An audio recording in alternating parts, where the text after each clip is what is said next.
GDP, the overall size of the economy, grew by 0.8% in the most recent quarter. It's up 3.1% in the last year, and yesterday the IMF forecast that this year the UK would grow faster than any other advanced economy.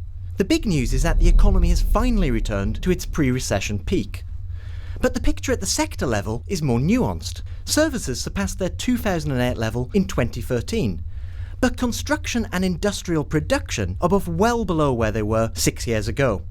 While the nation's income is back to its previous size, that's not yet the case for individual incomes. That's simply because the money is spread around a much larger population than it was 6 years ago. And compared to the periods immediately after the 1980s and 1990s recessions, this recovery has been historically slow. Why has it taken our economy so long to return to where it was in 2008? Well, thanks to the hard work of the British people, we've reached a major milestone in our long-term economic plan, but I'm the first to say that the job isn't done, that a Great Recession has had a huge impact on the United Kingdom, and let us resolve not to repeat the mistakes of the past, but to go on working through a plan that is delivering greater economic security for people, that is delivering a brighter future for all. And if we look at the public sector finance figures, which came out earlier this week, we can see that income tax receipts were up by less than 3% in the last year, but stamp duty receipts were up more than 40%. Does that tell us anything about the nature of this recovery? Well, I think what you see in this recovery is jobs being created all over the country. Here in the northeast of England, we have the fastest rate of job creation of any part of our country, 65,000 jobs. That's economic security for families.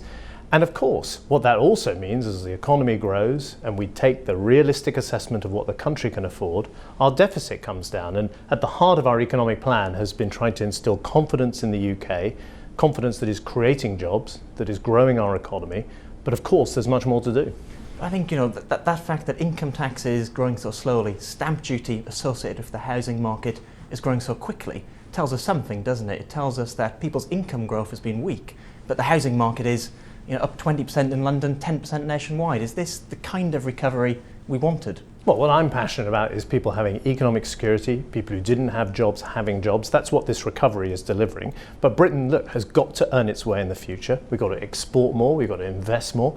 We've got to make sure, like the business I was at Stockton yesterday, that business, which is a small manufacturing business, is able to sell its businesses, its wares all over the world. That's what I'm working on, and that is the long-term economic plan. As you say, lots of people in work, record numbers in employment.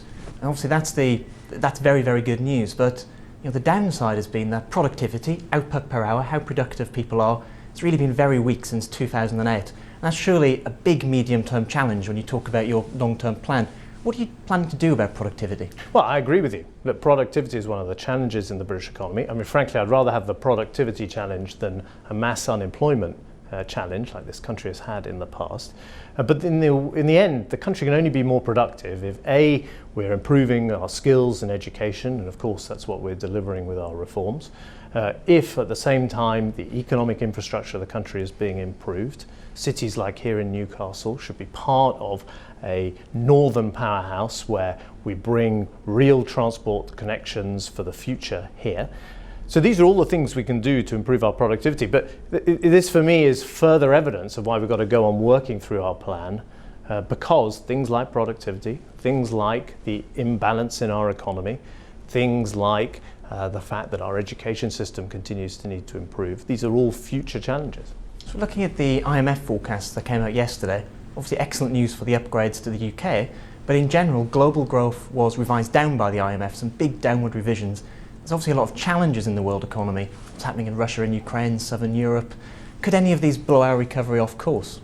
Well, look, I thought the IMF forecasts were revealing. A, because they said that Britain was growing faster than any other major Western economy, and that's due to the long-term plan we're pursuing. But also, as you point out, that in the rest of the world, unfortunately, the economy is not as strong as we would hope. On the continent of Europe, in the Eurozone, it's still weak. And that is a challenge for the UK. We're a very open global economy.